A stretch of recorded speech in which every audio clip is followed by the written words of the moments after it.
And I'm really excited to be here today to chat with you all about your local park that you have right here. So some of this may be familiar to you already, but basically going to do an overview of what our park is, where it fits in kind of the national realm of things, and also what upcoming opportunities we have available at Missouri National Recreational River. So like I mentioned, my name's Abby. I've been a park ranger for the National Park Service for about 8 years. I always knew that I wanted to become a park ranger. I visited national parks as a child with my family in our little pop-up camper, and I was super excited to pursue this as a career.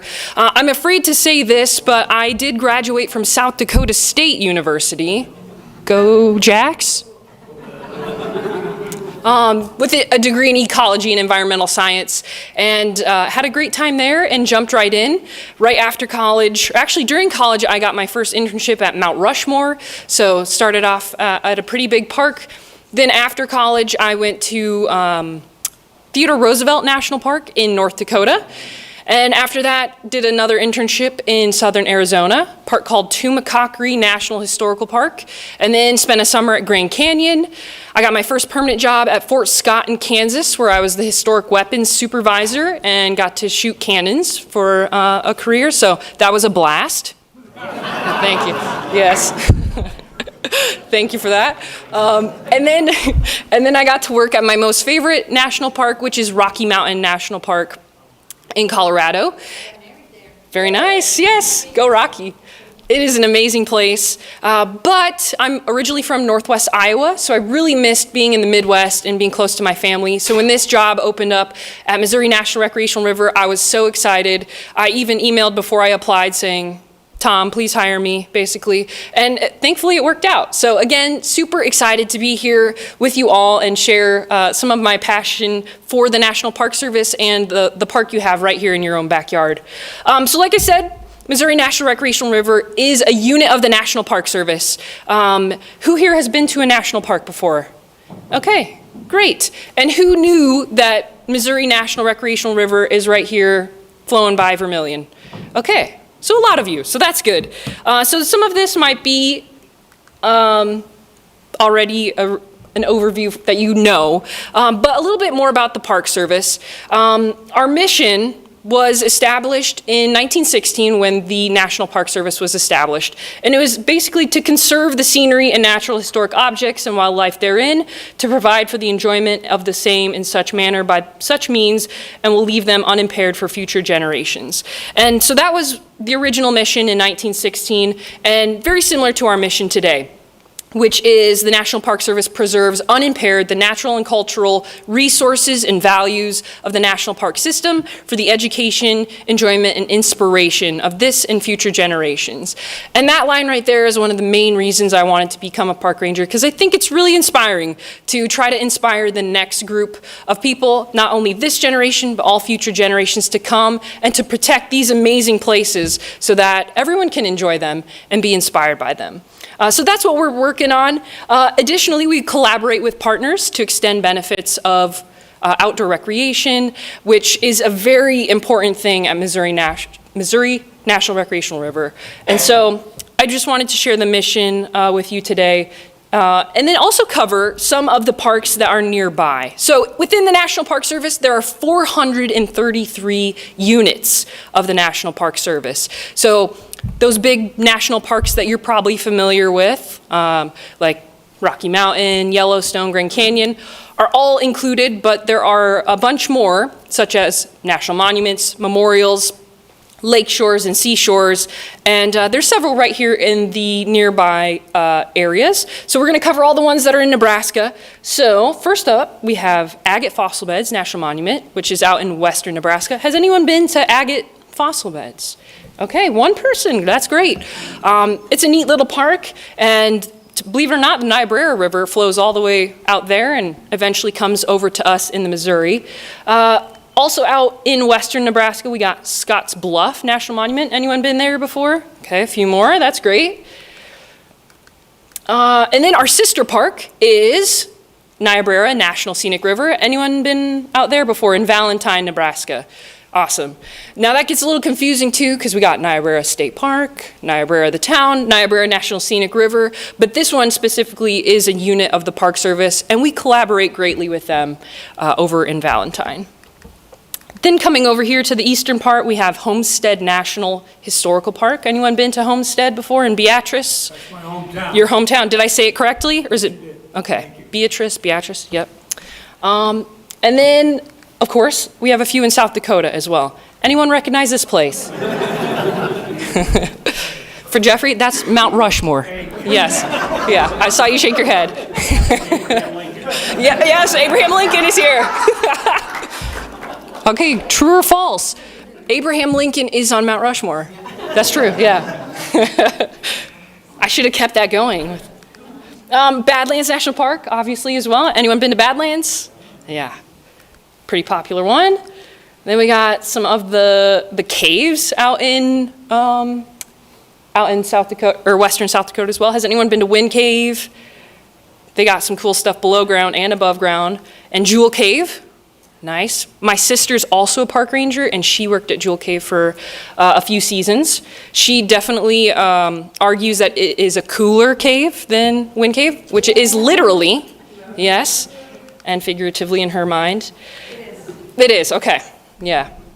Then we have Minuteman Missile National Historic Site. Anyone stopped at Minuteman Missile? That's on your way all the way out to the Black Hills there. And then, of course, Missouri National Recreational River, which is the only East River National Park Service site in South Dakota. So, very special to have it right here in the area. So Missouri National Recreational River, for those who don't know, is made up of two segments. The 39-mile district, let's see if I can figure out the laser pointer. Oh yeah. 39-mile district is over here, and it starts near Pickstown, South Dakota, just below Fort Randall Dam, and flows all the way down to Niobrara, Nebraska. And that is the 39-mile district. Who wants to take a guess of how many miles are in this district? If you said 39, that's correct. It also includes the last 20 miles of the Niobrara River and the last 8 miles of Verdigris Creek. That was established in 1991, and the first district, the 59-mile district, was established in 1978, and it starts just below Gavin's Point Dam and flows down to Ponca State Park. So those are the two districts that make up Missouri National Recreational River. And these two districts were a dual designation. So what that means is we're protected under the Wild and Scenic Rivers Act of 1968, but also that NPS Organic Act in 1916. So it's an extra special place. Because we are part of the Wild and Scenic River system, these two districts are set aside because they are free-flowing in condition for the most part. Obviously, there's 2 dams at the beginning of each stretch, but most of the Missouri River is no longer like these two districts. There are sandbars and islands where a lot of the Missouri River is now channelized, very fast-moving, and these stretches are some of the only left where you can really experience what the Missouri River used to be like and will continue to be like for years to come. And then we also have a mission in the parks. I already talked about the specific mission of the National Park Service, but really we just want to cooperatively work with communities, with federal, state, local entities, and so that's why I'm so excited to always come to talk to different groups like this, because you are the community that we want to work with to promote the river and to also build stewards alongside us to help us continue our mission of protecting and preserving so that future generations can enjoy. So, I already got asked this question once today, but our administrative office is located in Yankton, South Dakota. So if you haven't been over to our headquarters building, it's on 2nd Street, which is near Riverside Park. We are actually doing some updates in the office right now to make it look more like a visitor center. So we're adding some new desks. We're gonna have a really nice big display that's a touch screen where people can learn more about the park. So if you're ever in Yankton, please stop by and visit us at that location. In our structure, we have just about 8 permanent staff on site right now. So that is a small crew to protect almost 100 miles of the river, but we are very dedicated and always excited to work with groups like you to spread the word. We'll also about double in size when we hire our seasonal staff, which we are working on currently, and I'll talk a little bit more about all of the opportunities we have coming up with them later on. But within our organizational structure, we have 4 different divisions: administration, Interp, education and outreach, which is the division that I'm a part of, science and resources management, and then visitor and resource protection. So those are all of we have permanent staff and seasonal staff for each one of those divisions. We're also a non-traditional partnership park. So obviously when people hear national park, probably they don't think Missouri National Recreational River right away. In fact, before I wanted to move back to the Midwest, I didn't even know that this was a national park. And I'm from Spencer, Iowa, so I should have known because it's not that far away. So we work very closely with many different agencies, with federal, state, local communities, chambers of commerce. We work with as many people as we can to continue building stewards, just like I mentioned earlier. So then, just wanted to highlight as we go down the river here, a few things that you can see and do along the river. So, like I mentioned, we start off in Pickstown, which there's a couple state parks there, North Point and Randall Creek, that we collaborate with. And Fort Randall, of course, is there as well. I know we used to do programs out there leading some tours, but that hasn't happened in a few years. But we're working with them to see what we can collaborate on going forward here. And as we move down the river, some other highlights along the way. I've never been to this location, but I guess there's a mound called Old Baldy. Has anyone seen or heard that before? Yeah, I think I need to do a little more research on that. But one place I have been to, the Yankton Sioux Treaty Monument, which is honoring the Yankton chiefs that made the Treaty of 1858. So that's a location along the way. And then, of course, Niobrara State Park. Anyone been to Niobrara State Park? A neat place there as well. And right there by Niobrara is the Chief Standing Bear Bridge, where we have an overlook and some exhibits that we share there. And then as we come into our 59-mile district, another park partner is the Army Corps of Engineers, who run the Lewis and Clark Visitor Center right near Gavins Point Dam. They offer a wide variety of opportunities like camping, fishing, and of course, anyone seen an eagle over by Gavins Point Dam? Yeah, there's a few over there. Now we're moving to your area. And a big highlight of near the park is Spirit Mound. Anyone been to Spirit Mound? I sure hope so. Jeffrey, have you? No. Just a few times, right? So that is an amazing place, a place we know for sure that Lewis and Clark visited on their travels, which we can't always say for the banks of the Missouri anymore since it is the river of change. But if you haven't been to Spirit Mound, it's an awesome place. And then we have Mulberry Bend Overlook, which is one of our park properties. Anyone been to Mulberry Bend? Okay, and that's an awesome spot. And then to finish us out down near Ponca, Nebraska, we have Ponca State Park. Anyone been there before? They do an awesome expo, and they're a really great park partner for us as well. So we just flowed through and highlighted some of those locations, but I also wanted to cover our properties that we own. And so Mulberry Bend Overlook here near Vermillion is one of those properties. Bow Creek Recreation Area is one as well. Green Island, Goat Island, and then we just purchased James River Island at the end of 2025. So some exciting, updates on that as well to come. Just a quick overview. Has anyone been to Green Island before, near Yankton? So Green Island Recreation Area is right by the Discovery Bridge in Yankton. So you can see the bridge right here, and here's the Meridian Bridge. We own 2 sections of land on it, the island portion and also some of the land.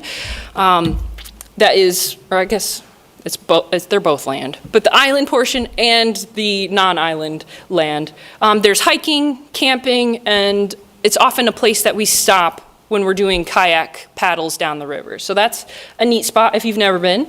Bow Creek Recreation Area is located near Wynot and is where Bow Creek flows into the Missouri River. It's near the Myron Grove boat ramp. So has anyone been to Bow Creek before? Okay. So again, some opportunities for hiking, camping, and some hunting as well, which is kind of unique for national parks. But since we're a recreational area or river, That is part of our duties. Goat Island is another one of our park properties, which is located between like the Myron Grove Boat Ramp and Clay County Park. So has anyone been out on Goat Island before? Okay, a few more. Very nice. That deer picture is from one of our game cameras out there, so lots of opportunities out on Goat Island as well. And then, of course, Mulberry Bend Overlook, trails, accessible pathway, and some viewfinders to try to spot some eagles. So, again, to kind of cover some uniqueness of our national park is that hunting is allowed on several of these locations, which in most national parks, that is not a possibility. Of course, fishing is a big one as well, camping, and you can even do some foraging, whether it be from mushrooms or berries. All of that is detailed out in our superintendent's compendium. But now, some of the exciting opportunities that we have coming up. Before I get into that, does anyone have any questions about the park itself, our boundary, anything that you wanted clarification on? And I'll ask questions, or I'll have field questions at the end as well. All right, so some upcoming opportunities. As I mentioned, we are currently hiring our seasonal staff, where we about double in size. And I just took some pictures from our recent years to highlight some of the amazing programs that we put on. One of those is the kayak clinic, which I think has been a staple for the park for several years. We're looking to bump those up to maybe twice a week because they are so popular. But basically we teach people how to kayak on Lake Yankton so that they feel comfortable for a journey on the river. All of our staff is trained through the American Canoeing Association to be paddle sport facilitators so that we can really be good educators in water safety and also how to best paddle. We also have had some new interns join us in recent years. I have a picture here of Amari, who was our first ever Fish and Feathers intern, who focused on programming with birding and fishing. Anyone here like to fish? All right, anyone like birds? Okay, nice. So we started doing fishing clinics last year, and they were one of our most popular programs. So we're really hoping to bump those up and do more fishing with the kids and anyone else who wants to join us. You can see here, that's Ranger Patrick showing off a fish to some kiddos. And then here's me and Amari doing some bird searching out there. Additionally, we do evening programs at like Clay County Park, with the other state parks in the areas. We're looking to do some more of that. And of course, we have our mobile ranger station. Anyone seen the mobile ranger station out in action before? Okay, well if you haven't, I would encourage you to check that out. We come over here to Vermillion a few times with it, especially during the fair. We'll bring it over. And then we're at some of those big festivals like the Ponca Expo and stuff. And it's basically a visitor center on wheels where we can take it to different areas of the river and help people learn about the park. We also work with junior rangers, which you can see Caroline here is swearing in some of our junior rangers. Each junior ranger gets their own junior ranger badge as well once they complete their booklet. So that's a very fun program for kids. So, very excited to continue our interpretive programming and hoping that we get even more people to join us so that they can appreciate the river and then help us be stewards of it. Additionally, one of our volunteers, so we actually got an intern in 2024 called a Community Volunteer Ambassador. It was our first ever time having one of those to help us build up our volunteer program. For many years, we've been doing a school festival and a river cleanup, but really those were the main two volunteer events that we did. Has anyone here been to either the Missouri River cleanup or the Watershed School Festival? I know Jeffrey has, yep. But if you are interested in volunteering, those are two great events that we're always looking for people to join us. I know we want to do some more things in Vermillion as well with some cleanups and such. But our big river cleanup happens in Yankton. We take people out on boats to our different islands and different properties of our partners to clean up the area to get it ready for summer.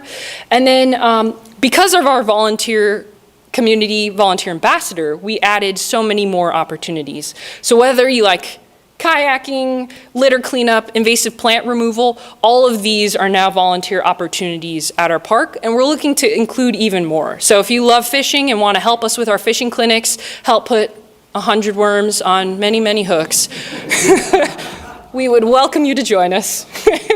We also started an initiative called Paddle with a Purpose, where we take folks out on the river in kayaks and do an interpretive paddle down the river. So it's an enjoyable experience, but it's also dual purpose in that we stop at some of our properties and pick up trash on the property and at the put in and the put out point. And I know we're wanting to do even more of those this year, hoping to even do maybe from like Myron Grove to Clay County Park and stop on Goat Island. So if anyone is interested in volunteering, I am the volunteer coordinator, and I would love to chat with you about all of our different opportunities. We're bringing on a brand new community volunteer ambassador intern because our previous one has moved on to a bigger and better opportunity, which I'm going to talk about in a second. But we're very excited to continue building this opportunity. And I will also do a quick plug for the school festival, which happens in late April or early May. We bring 500 students to Yankton from the local communities and run them through 7 different presentations from local presenters. So we bring 20 presenters in, 500 students. We ask for volunteer guides to help guide the students through the different presentations. It's a very fun morning, 8 to noon, and we're always looking for people to be guides, and also if you know anyone that wants to present about a river topic, we're looking for that as well. So I can talk with you more about that later. Obviously, James River Island is a huge opportunity for us as well. We purchased that, like I said, at the end of the year, gaining just over, I think it's like 676 acres of property on James River Island. There are still 2 private landowners that own property on James River Island, but we own a majority of it, and we're already looking at ways that we can put in different recreational opportunities. So, very exciting project coming up. Additionally, who here knew that the Missouri National Recreational River is a nationally marked water trail? Okay, so a few people. And the water trail not only encompasses our park, but it includes Lewis and Clark Lake near Yankton and actually goes all the way down to Sioux City, Iowa. And so another initiative at the park is that we're really trying to boost up the water trail promotion, the logistics of how to do a river trip on the water trail, and also to improve water access for recreational uses. So that's another initiative that we're working on and looking to partner with local folks to help us in that endeavor. And then another very big highlight is our Friends group, which is called Friends of the Missouri National Recreational River, aka FOMNR, is how I'm going to say it from now on. FOMNR received a grant to hire an executive director, and our very own Caroline Vermillion, who was our community volunteer ambassador, has taken up that position and is working hard to do some fundraising to fund all of these types of projects that I've been mentioning. Basically, our school festival and our river cleanup are funded by this Friends group, as well as supporting other functions like education and inter programs. So she's going to be working really hard to continue to build up that organization, and we're really excited to see where it goes. So with that in mind, I did put some Friends of the Missouri National Recreational River brochures over there if you want to become a friend. If you want me to connect you with Caroline Vermillion, I would be happy to do that. I know she's really excited to be in this position, and she came from Tennessee 2 years ago and just fell in love with the area and wanted to stay, so we're really excited that she had the opportunity. So there, I put a little bit more information about our Friends group, and so that's their website, but again, the pamphlet is right over there as well. So those are the opportunities we have coming up, and that's the overview of the Missouri National Recreational River. If there's any questions, I'm happy to answer those, but I really appreciate you allowing me to come here today to talk about our awesome park, and yeah, if you have any questions, I'm happy to answer those. Yeah? James River Island. Oh, right. I actually have never even heard of it. Yes. So James River Island is just outside of Yankton, where the James River flows into the Missouri River. So there's a big island right at that juncture where the James River flows in. I think it's like 8 miles outside of Yankton, east of Yankton.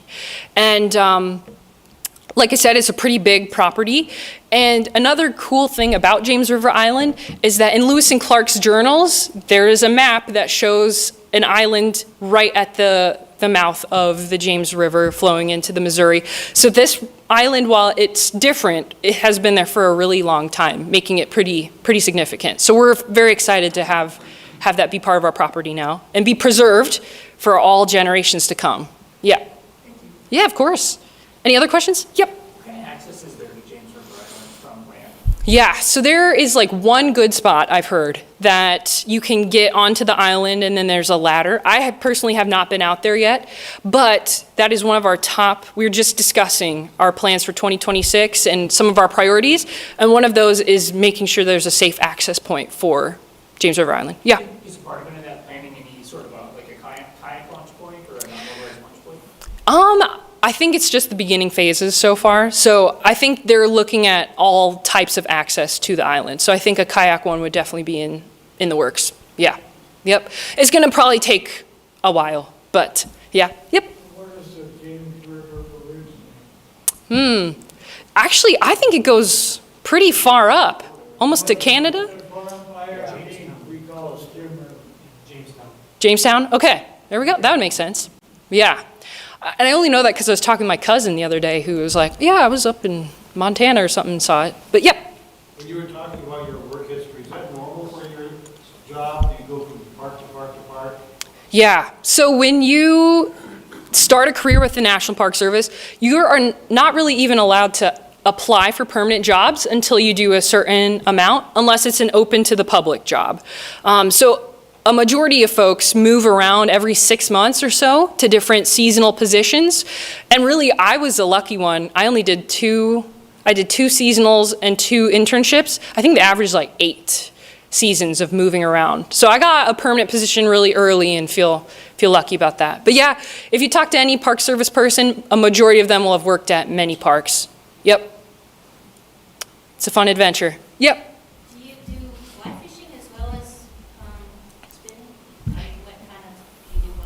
We have not tried fly fishing, but that might be something we're open to. I know that our Fish and Feathers intern that's coming in will arrive with both a fly rod and a spinning reel.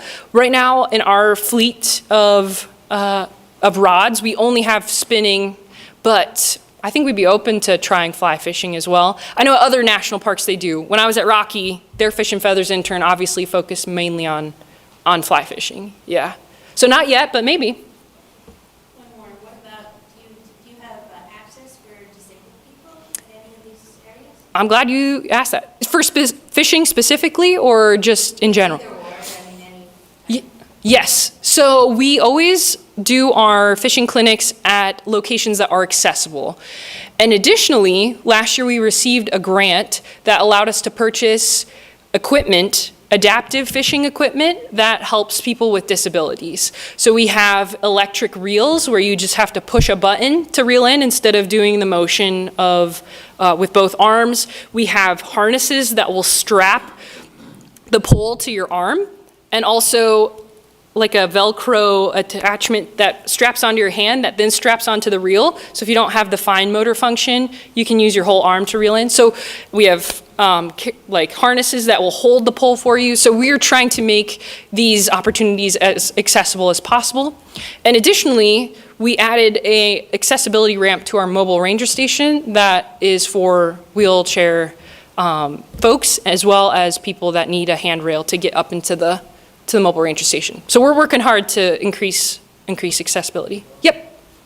So a few years back, we had Rotarians from Denmark visiting, and we brought them all over to your location in Yankton, and there was a whole program. Yes. Which was lovely. But can you just stop in anytime and have that experience, or do you sort of have to arrange?